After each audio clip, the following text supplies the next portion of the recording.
because of social distancing and the risk to their health, we are not going to go near them. I repeat, because of the risk to their health, we are not going to go near them. It's 8301 Woodward. 8301 Woodward. This is the location of the Algiers Motel. What used to be the Algiers Motel. This is the location where three of our brothers were murdered by the police during the 1967 rebellion. We are here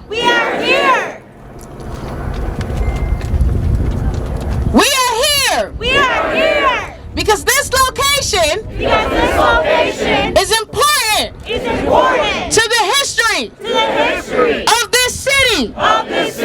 We are here so that we can be reminded that we must not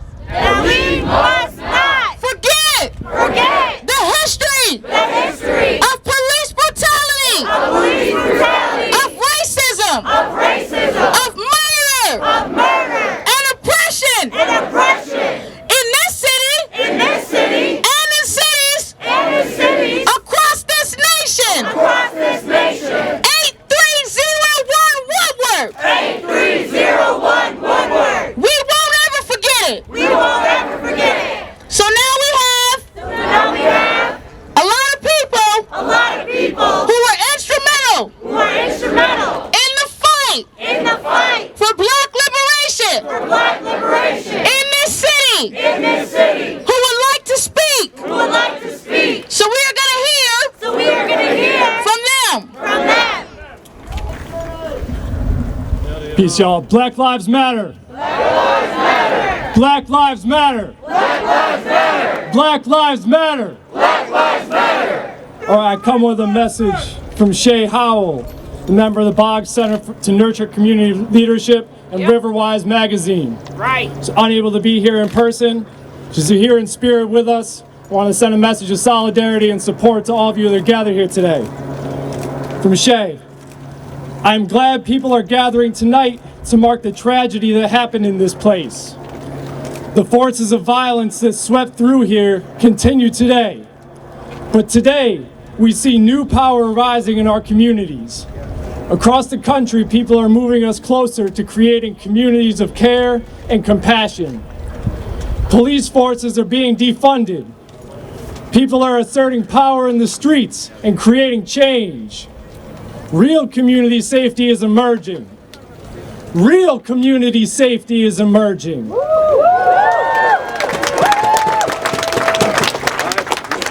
Here, in this place of violence, as you gather to remember those lost, to acknowledge the efforts of all those who have struggled to bring into being a new world, you are surrounded by ancestors and elders who join you with love. Here in this place, let us also gather in hope that in the midst of all the loss of these decades, we are reaching a real turning point. That long arc of the universe is finally bending towards justice, and we can imagine a new future together. Black Lives Matter. Black Lives Matter. Black Lives Matter. Black Lives Matter. Black Lives Matter. Black Lives Matter. And defund the police. Defund the police. Abolish prisons. Abolish prisons. All right. Aldridge, who's going to talk to you about the organizing that went on in response to the murders that occurred at the Algiers Motel. This is a man who paved the way and led a path to where we are today.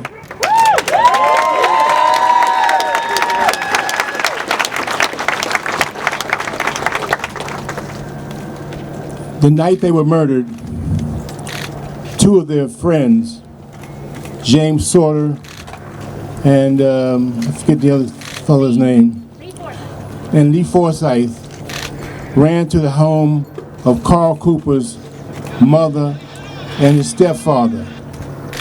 And they reported that their son and two of his friends had been murdered.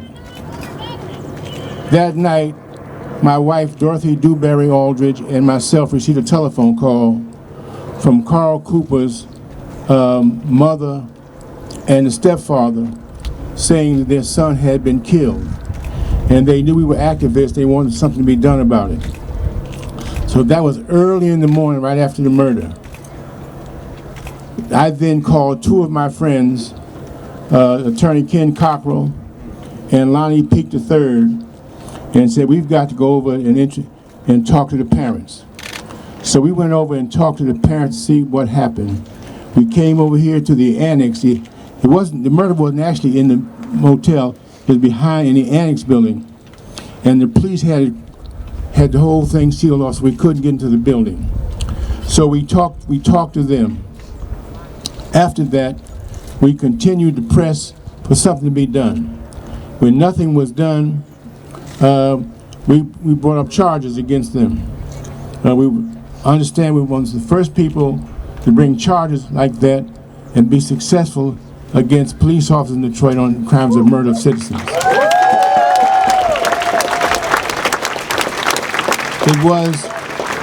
It was an experience difficult to imagine now, but you went into the courtroom, and that time they would fill the courtroom with police.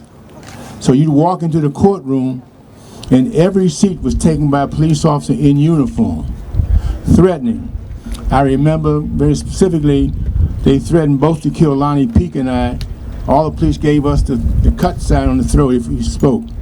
We had to hide the two witnesses, James Sorter and Lee Forsyth, away, which we did. We hid them in the apartment, and at that time, the police then sought to kill the two of us. One of the things they did, it seems funny now, I told Lonnie that the police were looking for us. He said, man, you're just paranoid. And we were walking down Euclid Street, and I saw, at 3 in the morning, I saw 4 white men dressed in suits sitting in a car. I said, that seems strange. So he says, man, you're just paranoid. Well, the funny thing at the time, I had graduated from Tennessee State, and I was on the track team, which was the fastest team in the world at that time. So I told Lonnie, I said, I'll tell you what, I'll meet you. I always tell the funny story that when I started running down Euclid, I hit Grand River, and I turned the corner so fast that I had to scoop the stand out of my pocket to keep my balance. I was gone. So we got away, and then after that, we brought them up on charges. There was a case. And one of the things they decided to do, they were going to kill us. So what they decided, Lonnie and I were both charged with arson and murder, and I was considered armed and dangerous to be shot on sight. Fortunately, I played basketball with one of the police officers who told me about it. He said, man, I'm going to come and get you. I trusted him. He came and got me. People wonder, how did we get away? We had a manhunt for us. We got away because I was laying down in the backseat of a police car of a policeman friend. And I could never mention his name because subsequently he became a commander. But the time he said, where do you want to go? I said, I want to go to Al Dunmore's house. Al Dunmore at that time was the editor of the Michigan Chronicle. I told Al, look, I called Al and told him I was coming to call his friends. He called Bob Tyndall, who was then on city council, one of the two blacks on the city council. And he also called Bob Milner, who was a civil rights attorney, labor lawyer actually. And then he called George Crockett, who was the judge. So we went to the house, and then Lonnie went in the back and called the police and told them they knew where I was, and he gave them the address. And the police came and surrounded the house. And they came and they asked for me. And the person who answered the door was Judge Crockett. And Judge Crockett said, do you have a warrant? They say no. I say, well, he said, we're looking for Dan. I said, how do you know you're looking for him if you don't have a warrant? He says, well, come back when you get a warrant. And to this day, no one's ever been back.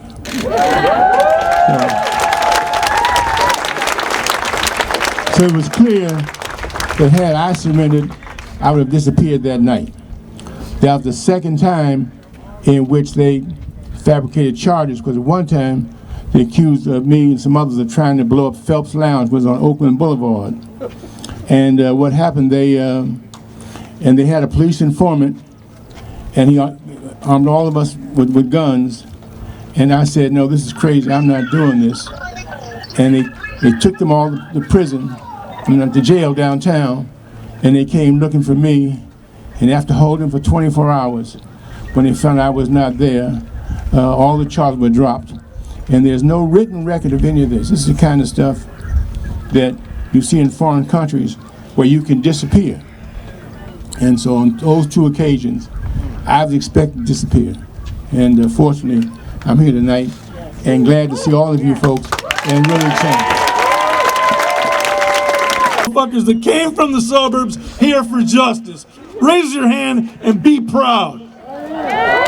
This is some bullshit that we're hearing. And I thank you all for being here. We welcome you to Detroit. Keep coming. I want to introduce you to another outside agitator, Frank Joyce. Hey, Doris.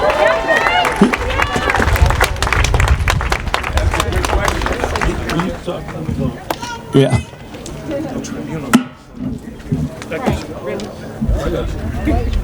Thank you, David.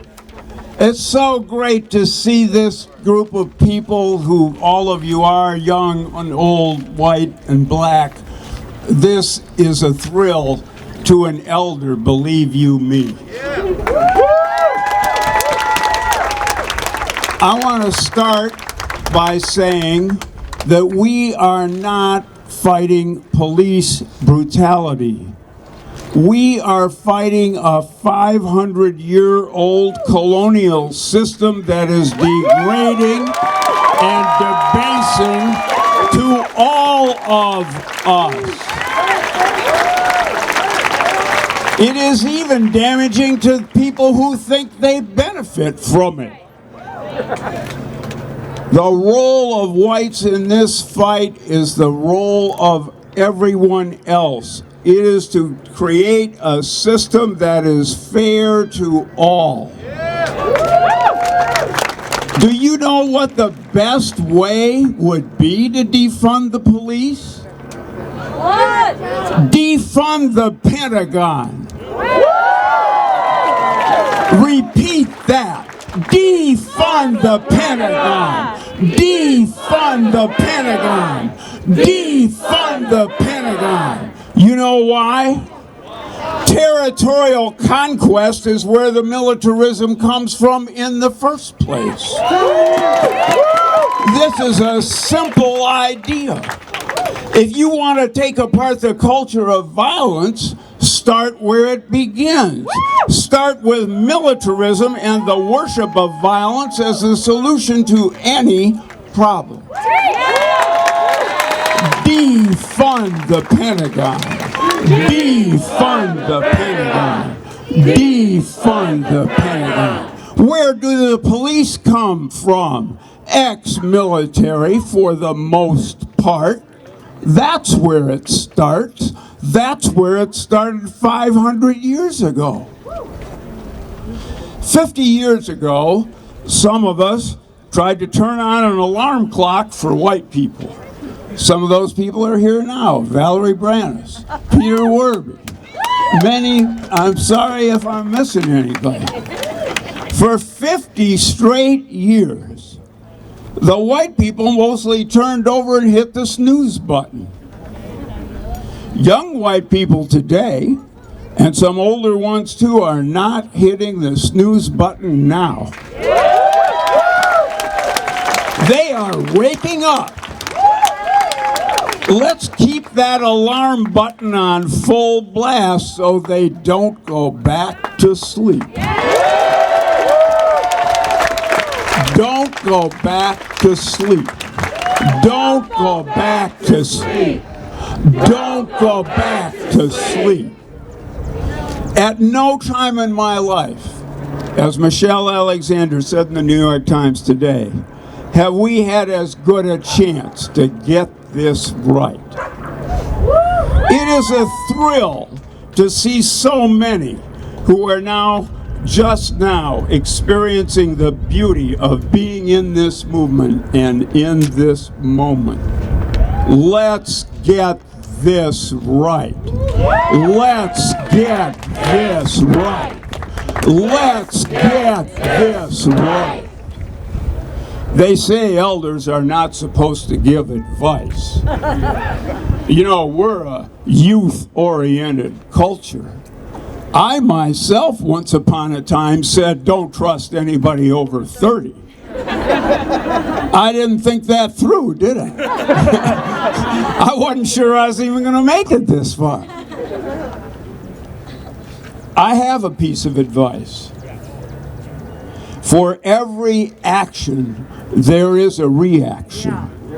There is a straight line from the Algiers Motel to the murder of George Floyd.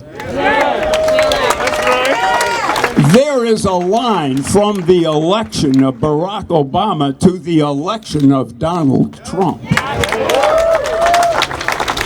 There is a line from making superficial reforms to the resurgence of white supremacy over and over and over again. There will be strong pushback to whatever comes from this moment. There already is. There are times and places when some people can play the short game. We do not have that luxury. I'm old enough to be able to say that. The long game is the only one that is available to us. That is why we must take care of ourselves and take care of each other every step of the way. Take care of ourselves. Take care of each other. Take care of ourselves. Take care of each other. Take care of ourselves. Take care of each other. I feel taken care of right now. Thank you. We have, I don't know where he is, Elliot Hall. Oh, there he is behind me. Elliot's going to talk to you. Many of you have probably heard of this, but there was a police unit in Detroit called Stress, named Stop the Robberies, Enjoy Safe Streets. And Elliot was part of the fight against that murderous unit.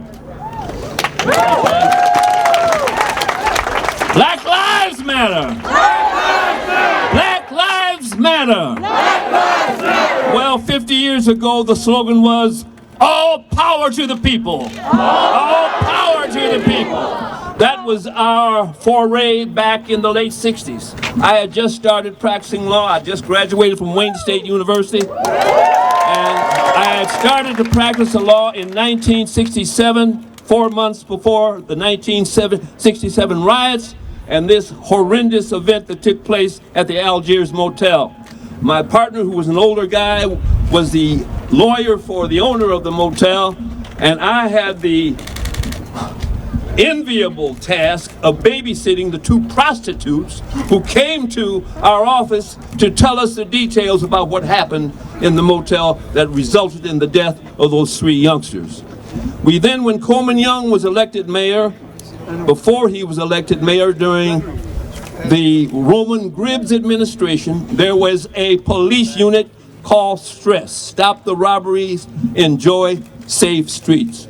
It contained all of the rough, brutal police officers on the force.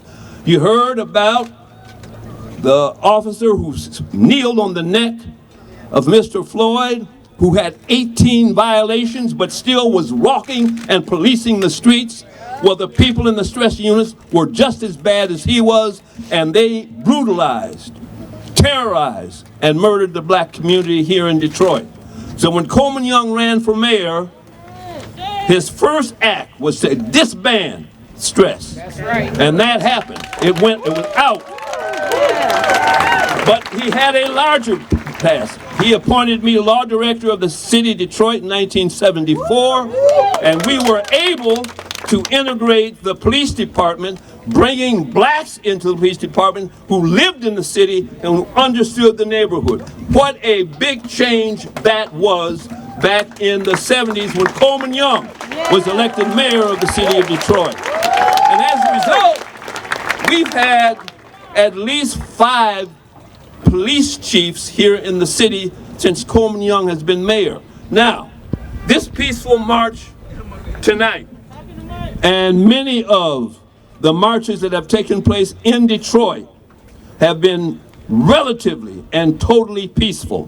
Why? Because we have at least a decent, integrated police force that understands the community. I am happy, I'm not going to talk long, I'm happy, as they say in a relay race, us old folks, we are happy to hand the baton to you. It is your opportunity to carry it on. Black Lives Matter. Malice Green, say his name. Malice Green! Malice Green, say his name. Malice Green! I'm going to bring up another legendary figure in the activist circles in the city. I consider her a mom. When you see her, you might doubt that. But I want to bring up Marion Kramer. Oh, Maureen's coming. Oh, you guys are in for a treat. Oh my God. We're still here. There's an old saying that we used to do when we were in the League of Revolutionary Black Workers and we was going in to fight. And it was dare to fight, dare to win. Fight, fail, fight again. And fight on to final victory. We all love that thing because we know we was going to be there to fight back. But since that time, you know, all of us done got old. They got old. I'm still young.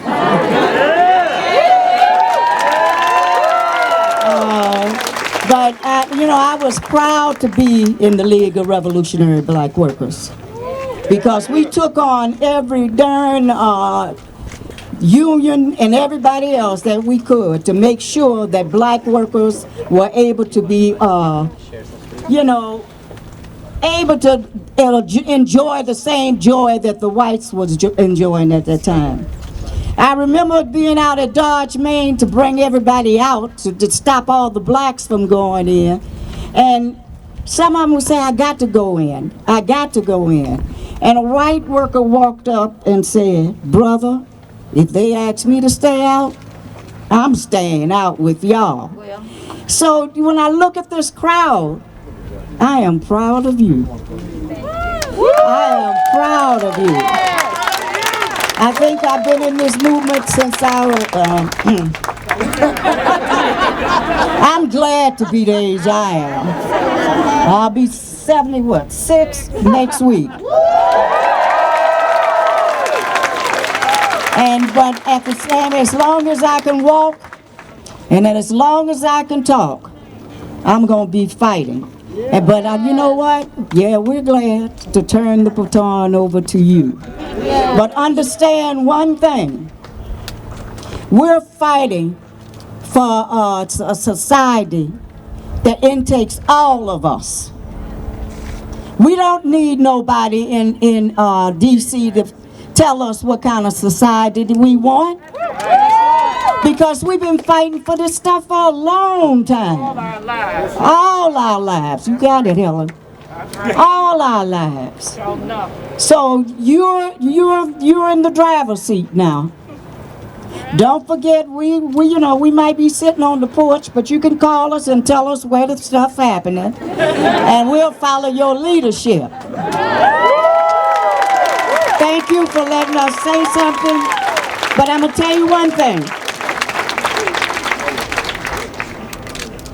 I've had problems with the cops for a long time. Either I was going to jail. Oh, be quiet, Helen. I was going to jail or something. But I tell you what, and those brothers and sisters that you go to jail with, I'm telling you, it's a family once you come out of there. It's a family. I've been ran out. I mean, I had to run in Louisiana from the Klansmen and all that type of stuff. And they threw our asses into the jail one time in Jonesboro, Louisiana, where the Deacon for Self-Defense was organized. And they made sure that they tried to keep us in misery. But all we said was, we're gonna keep on pushing. Yeah. We can make it. And they kept us in jail over 8 days and 8 nights. And we came out of there feeling good. That we could go back again. Y'all keep on fighting. At Michigan Welfare Rights, where I'm honored to be the state chair of SANE. For a long time, we ain't got time for clapping because we ain't finished yet. We can applaud when we get to the end of this fight. For a long time, I've been challenging people, telling folks you're too scared, you're too damn chicken to go out here and fight the way you need to be fighting. And Marion and I talked for 1,000 years. They ain't gonna do it. They ain't gonna do it. They ain't gonna do it. They ain't gonna do it. And one day I turned on the TV and y'all said, that's enough. I said, well, Marion, I don't know. Might be something different going on. Let's see. But I pulled out my watch. I said, well, they was good for a day. Let's see if they'll come back the next day. Turn on TV. Y'all was still upset. I said, Mary, something is going on. Turned on TV again. 3 days. The only thing I could think to do was to go and cash my stimulus check and wait for y'all to call me.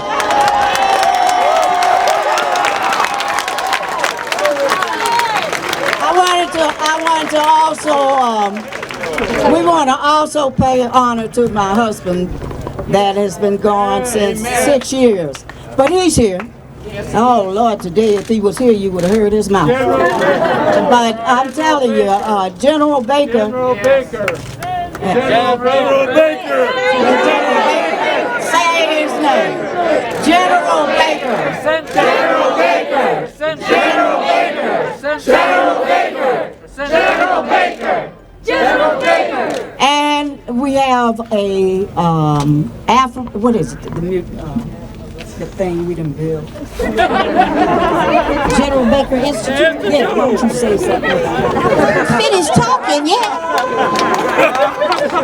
Anyway, I want you to know that no matter how tired you might get and how worn out you might feel and how difficult the battle is, I see what's going on in terms of the television set and the police on TV every day talking about how wonderful they are. Right. I ain't crazy. I was born at night, but not last night. Okay? And I'm looking at what's happening. I know some folks that have gotten pushed, aggressive behavior and whatnot. So the message that we wanted to give once we heard elders come on out, that would be me. Let me go get out here. But I feel good about that because, let's see, Marion walked to Lansing from Detroit 3 times. I only walked twice. 2 times. Now, all of the marching and all of the protesting and the demonstrating and the going to jail, you just getting started. You know, you just getting started. You just barely dipped your toe into the waters of social justice. You know, you just up to your elbows right about now, your ankles. You got to wait until them kneecaps get a little wet and step off into this thing. I'm telling you, you on to something. You on to something. Don't give up the fight. You're on to something. They can't stand it when they look around and they see colors from the rainbow standing together. We got our mask on, and we need those masks on. And we're going to have to go take some tests later on this week to see if we're infected. But that don't matter, because we're walking that way. And that's the answer. We're walking that way. So, as we bid you good day, and as we bid you happy marching, it doesn't matter how difficult the task is. You are the captain of your ship. There's something that has to happen. You're connected to Minnesota. You connected to New York. You connected to Alabama. You connected, oh Lord, to Mississippi. You want to be connected there. You connected to California. You connected across the country. And I'd be doggone if people in London ain't putting their hands together and talking about Black Lives Matter. You know, you are right. You are right to be right. You have every reason to be upset. And the next time I get ready to deal with a t-shirt, I'm going to get one that says no justice, no peace. And I'm going to dedicate it to every one of you. Don't be scared. Don't be scared. You can only, listen, they can only hurt you 2 or 3 times, but you can't die but once. And once it's your turn and you get to that next place and they ask you what you did, you say, look at here, St. Peter, I did the best I could. Okay? Dare to fight, dare to win. Fight, fail, fight again. Go get them. Go get them. I want to join with all the elders. I definitely am honored to join and even have my name called among them. I'm actually a elder.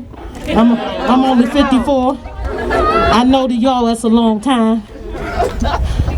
But I want to make sure that as you're doing all this amazing work of building revolution, and we know with every revolution there's a cost to pay. As I'm sitting here looking into the faces of these babies, I know y'all ain't playing no games.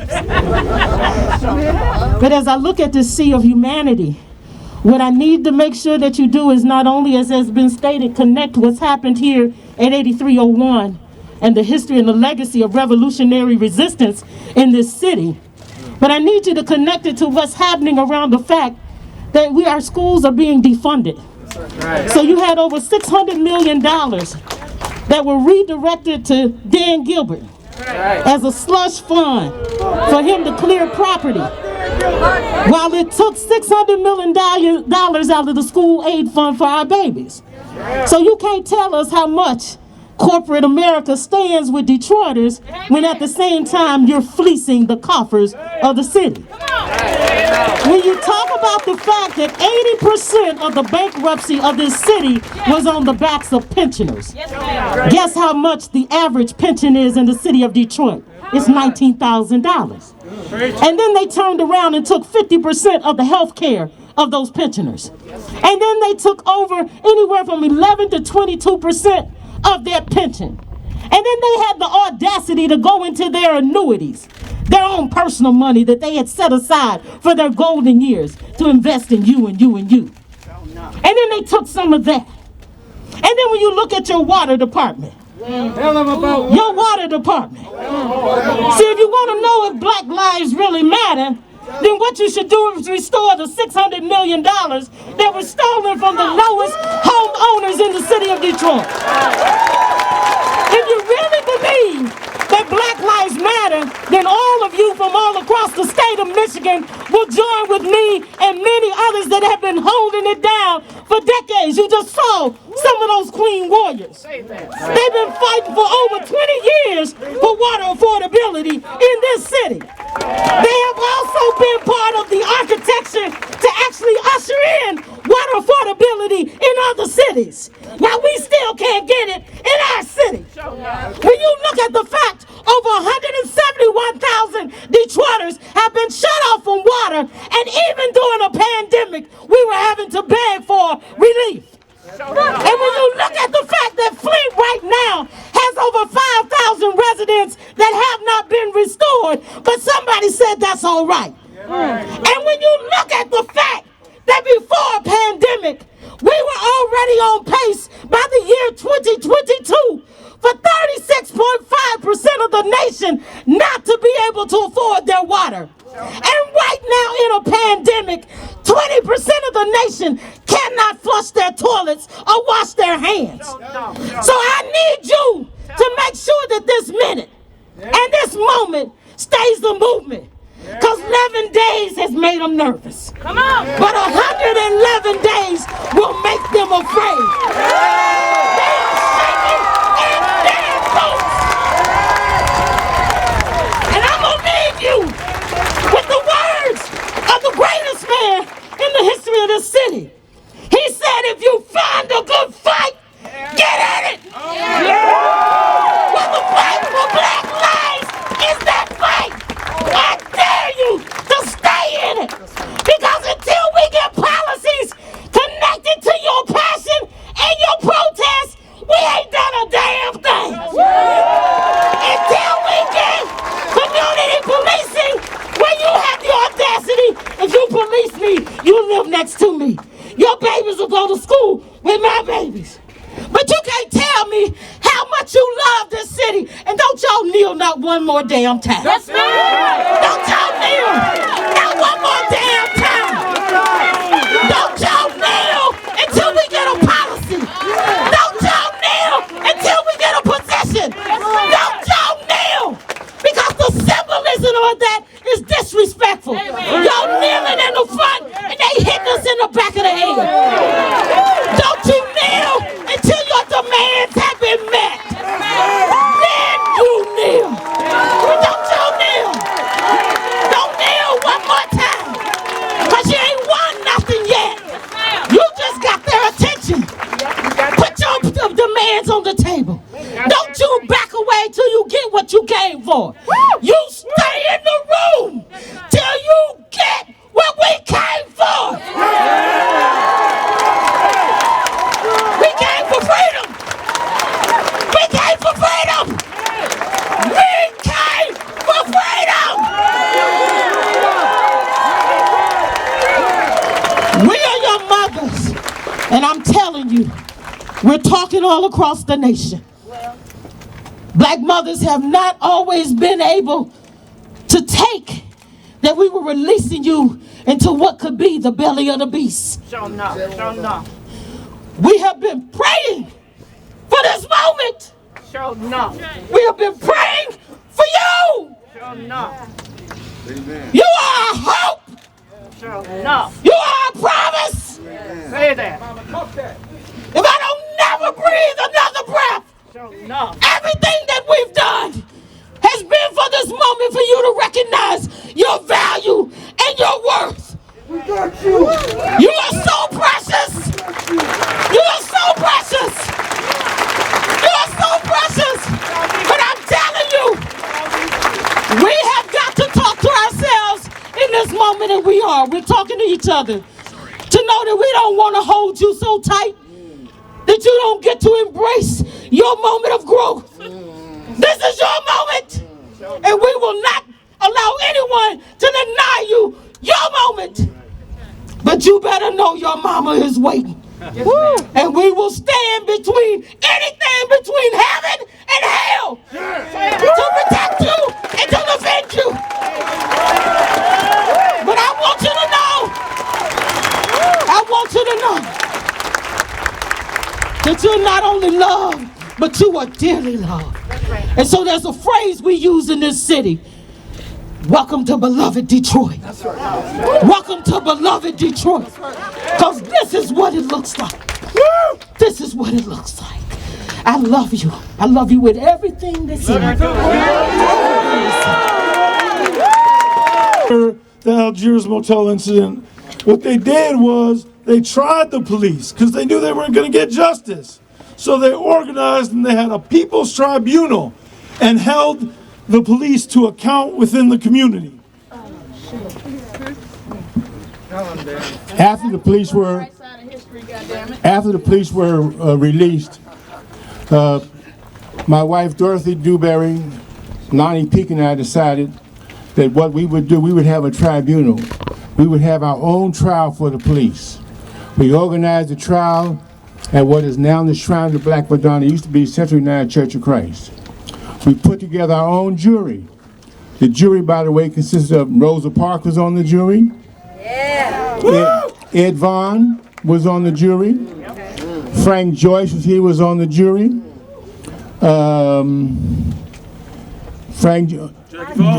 Jackie Vaughn was on the jury. State Senator Jackie Vaughn. John Oliver Killens, the novelist, was on the jury. So and we also had the judge. The judge was Judge Justin Ravitz, and we had Kenny Cockrell as a defense attorney, and Milton Henry as defense attorney, and then we had Andrew Perdue, who defended the police officers, and we had our own tribunal at the church. Let me tell you, the church was so packed. The entire church was packed all the way across Linwood on the other side of Linwood.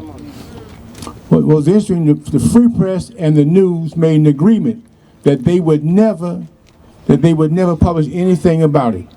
So look it up. Danielle McGuire, who was there, she's writing a book about them. She's also written on the Algiers Motel situation, which is connected to the tribunal. Think about holding a people's tribunal.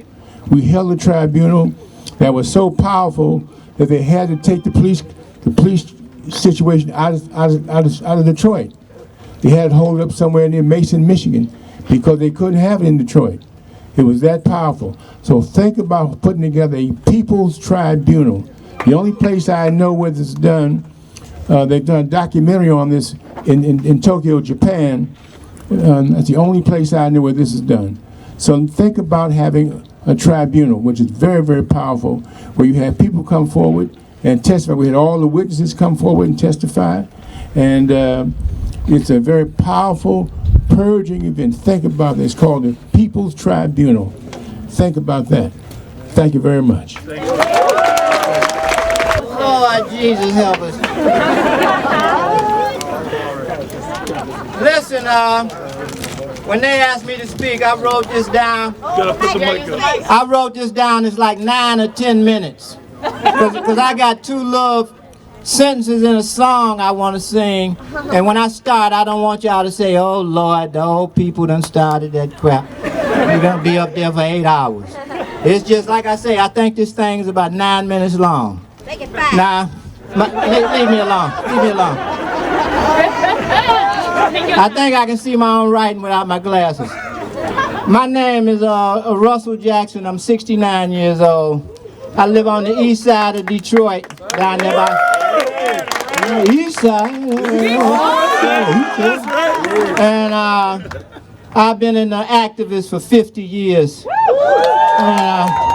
Most of us old heads, we all know each other. We knew each other when we was young. It's hard to believe we was young like y'all. That's how fast time goes by. And y'all gonna be just like us. Don't fool yourself. You know what I'm saying? You know. So, like I said, now this is only about 9 minutes long, but I want you to chant just these 3 things after I say it. I want you to say. Y'all ready? Yeah. Black lives matter. White lives matter. White lives matter.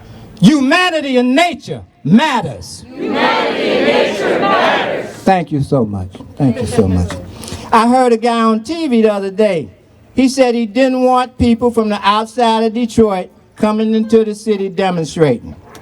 Now this is my opinion. If you come to the city and you're an anarchist and you want to just bomb something, break some windows, tear up some businesses, I and my crew, we can't use you. We don't want you. That's right. Especially these small business people. They ain't the monopoly capitalists. They got small businesses. We need those people. Don't fool yourself. It's a huge difference between monopoly capitalists that own everything. Your means of subsistence, your water, your lights, they own everything. That ain't the small business person. You know, I really don't care how much money you make. If you got $100 billion, as long as you don't have the right to cut my water off, long as you don't have the right to throw me out of my house, long as you don't have the right to control the means of subsistence, you all right with me? But you cannot have that kind of power. And we've got to take that kind of power away from this monopoly capitalist class.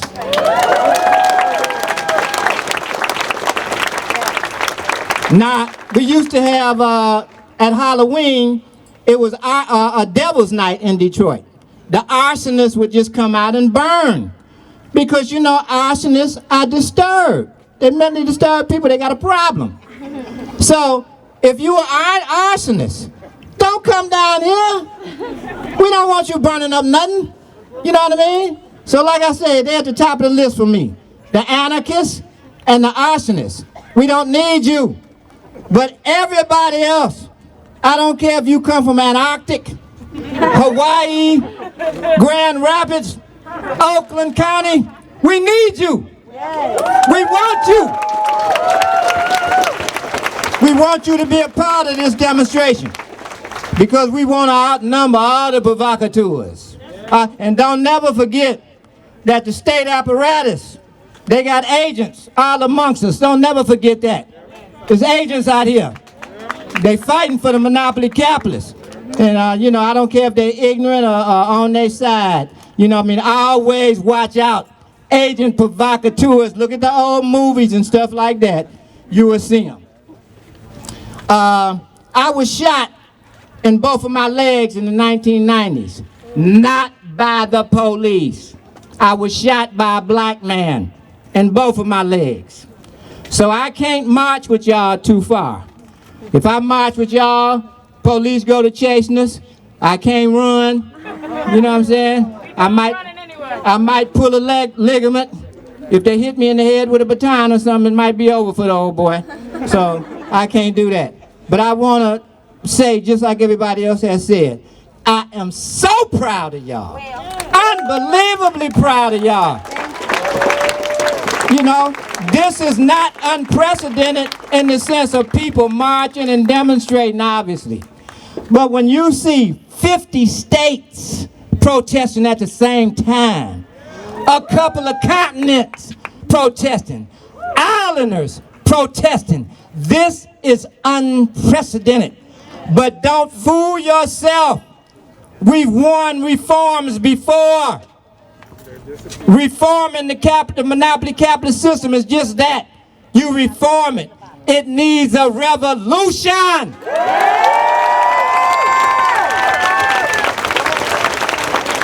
The monopoly capitalists must be defanged. So while y'all marching, you're marching for against police brutality, against police murder, against systemic racism, and for a better quality of life. So anyway, he tapped me on the shoulder, so I guess it's over. But listen. Get your song in. Well, it's only a couple of lines. You know what I'm saying? You know, you folks, the working class is always the heart of these struggles. You know what I'm saying? So. Now see, he done messed me up. He done took me off my paragraph. But it used to be a song. We plagiarized all our songs. But one of them went like this: that you're a mighty class, a mighty, mighty, mighty, mighty, mighty, mighty working class. Wait a minute, I forgot my thing now. A mighty class, a one day maker, a rich man weak. A mighty class will one day make a rich man weak and knock him off his feet. We are a mighty class, a mighty, mighty, mighty, mighty working class. All right. Now when you guys are marching side by side, even with this corona, we say to you, that's the way, we like it, that's the way, we like it, Hey, when we see you demonstrating in front of the water department, and you say, we don't want them to cut out 42,000 people's waters and businesses. We surrounded by the Great Lakes. That's the craziest thing we ever seen. God gave us water. Right. When we see you demonstrating, we say, That's the way, we like it, that's the way, we like it, And one last thing, if we see them evicting a 90-year-old woman from her house because she can't pay her mortgage, a 91-year-old man, a vet, because he can't pay his mortgage, even with them, if they ain't never done nothing in their life but sat down. But when you see that woman has fought against segregation, helped with the segregation laws when she was young. When you see that man is a vet, he fought in World War II. He stopped Hitler, Mussolini. He wrote Hito. And they still letting them Nazis march here after they killed 70 million people. That's ridiculous. So when we see you marching to liberate humanity, we say to you, that's the way, we like it, that's the way, we like it. And I'm gonna say one more time, repeat after me. Black lives matter. Black lives matter. White lives matter. White lives matter. Humanity and nature matters. Humanity and nature matters. Love the hell out of y'all. Hey, Black Lives Matter, everybody. Let me hear you. First off, I was going to come up here and talk a lot of shit, but just looking at y'all, I was feeling all misty-eyed back there. Y'all look good. You look beautiful. You look unified. Hey, look, we've heard from all the folks who can really tell you about the history and stuff. See, I know I don't look young and stuff, but when I talk about the elders and stuff, I want to let y'all know that I consider myself a young person. I learned from all of them. You know, I use that gray dye to look like this so it look good. But I want y'all to know that I'm so proud of y'all because you're staying in the streets. When you stay in the streets, you don't let folks forget what's going on and what we mad about. Haven't you noticed that every time shit hit the fan here, 3 weeks later, don't nobody know what the hell happened? You know, if we want some change, you got to stay out there, you got to stay in their face. You know, that's what it's all about. And you know, you're not just marching for here in Detroit, you're marching for everywhere. You know, when I was in Brazil in 2015, and y'all want to know something? All them brothers and sisters in Brazil, they catching more hell than us. But I learned to chant over there, and I want to share it with y'all. Now just think about it. We talking about police brutality, killing black folks, destroying our schools and education. We got the highest level of hepatitis A in Detroit in the whole country because they cut off our water and shit, you know? That ain't right. And so all of those issues, and there's some issues that you all are concerned about too. And so here's what I want y'all to do. I want y'all, and when I say rise up, I mean everybody can do something. You know, we're not all capable of doing the same thing. But some of you can pull out your friends and family and say, y'all need to be out here with us. Some of y'all can count and do the data work and figure out just how many dead people have been killed by the police. And I want y'all to do something else. Take a good look at Detroit's police force. You know, around the country, folks talking about, oh, Detroit has the best police force. Oh, and that police chief, he's just an amazing motherfucker. He's down with the people from the streets. You know, that's bullshit. Let me hear you join me say, bullshit. There you go. And look, just stay in their face, stay in the street, keep this stuff live. Rise up, fuck this shit. Rise up, fuck this shit. Rise